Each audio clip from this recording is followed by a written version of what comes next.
শাসন দেখেছি, বিএনপির শাসন দেখেছি, জাতীয় পার্টির শাসন দেখেছি, কিন্তু ইসলামের শাসন দেখি নাই। আজকে 24-এর পরে ইসলামী শাসন বাংলার জমিনের ভিতরে বাস্তবায়ন করব। সংসদ ইসলামের পতাকা পথ করে উঠতে থাকবে।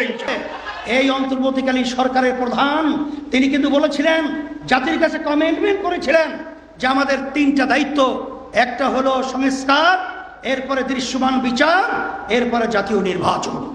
কিন্তু দুঃখের মধ্যে বলতে হয় আমরা সেইভাবে সংস্কার দেখি নাই, দৃশ্যমান বিচারের অগ্রগতি দেখি নাই, কিন্তু নির্বাচন জাতীয় রোডম্যাপ আমরা দেখেছি। আমরা বলবো যে আপনারা জাতির সঙ্গে মনের আশা আকাঙ্ক্ষা পূরণ না করে আপনারা ক্ষমতায় থেকে আমাদেরকে হতাশ করেছেন।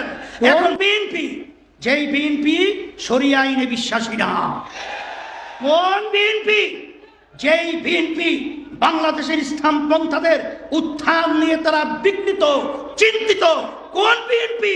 তারেক রহমান বলেছেন এই বাংলাদেশের মধ্যে মৌলবাদের অভয়ারণ্য হতে দেওয়া যায় না, বাংলাদেশকে মুক্ত করতে হবে এবং বাংলাদেশের মধ্যে ইসলামের পতাকা আজকে সংসদের মধ্যে উড্ডীন